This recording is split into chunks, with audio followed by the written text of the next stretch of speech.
what is actually self-love.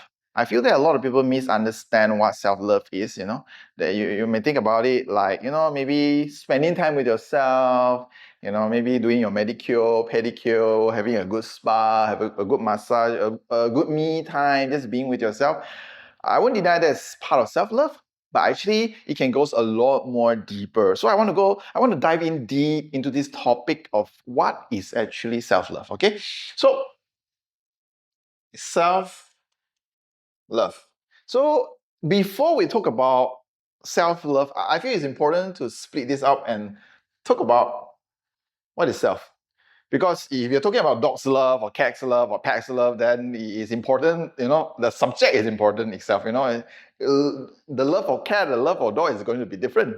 But if you want to talk about self-love, it's important to understand what is self, right? So what are we consist of?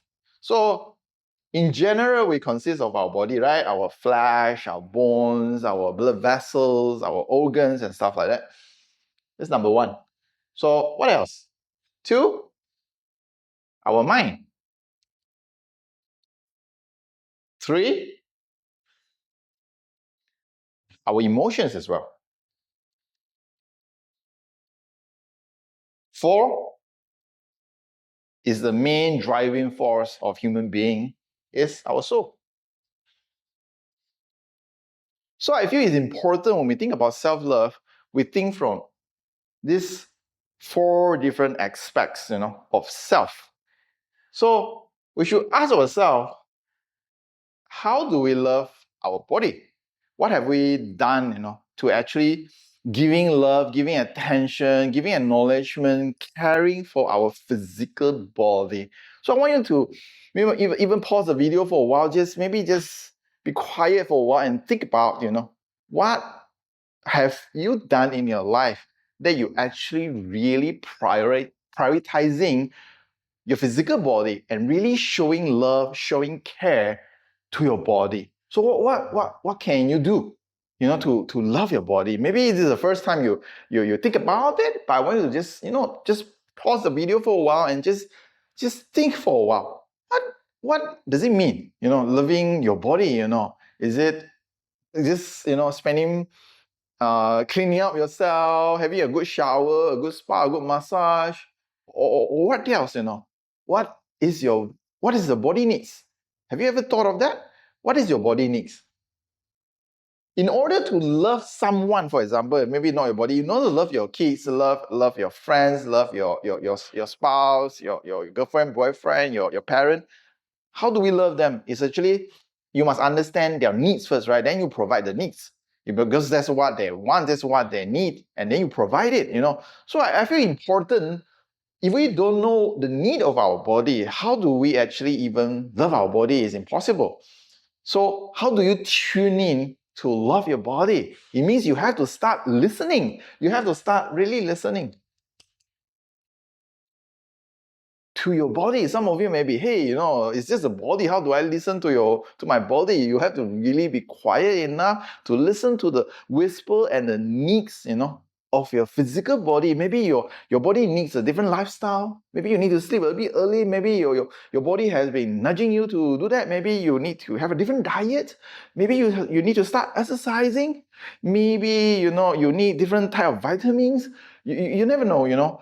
Everyone's is unique, but are we quiet enough to really spending time tuning in and listening to the inner voice of what is that physical biological need? That is one important part of loving your body. So let's move on to the next one. How about loving your mind? What does it mean?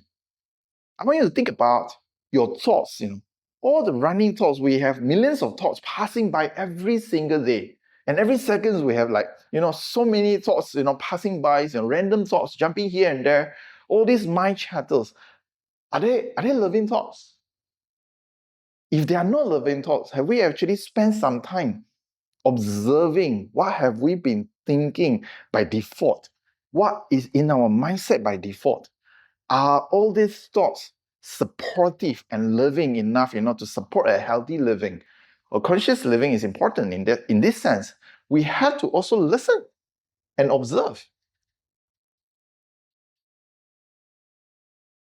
Observe your mindset, observe your train of thoughts, and only then you can actually shift any negative thoughts, any victimizing thoughts, any sabotaging thoughts into loving thoughts. Okay, that is how you can love your mind as well.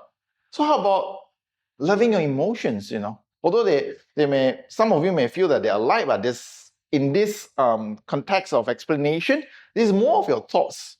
This is more of your feeling.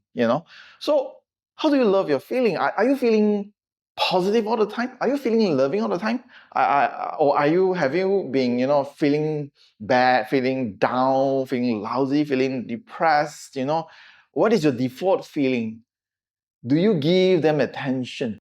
Do you give them the energy? Do you give them the time, to shift it? They all require your attention. This is like a business on its own. This is like an empire, like a building on its own. They're all different facets of you, your body, your mind, your emotion, your soul. They're all different facets of you. They need attention. But we have been spending too much time on attending to everyone and everything around us, but not really ourselves. That's the topic of self-love has been like a trending topic, everywhere people are talking about. But I'm doing this video because I feel that there's so much more deeper, ideas that we can explore when we understand what is self.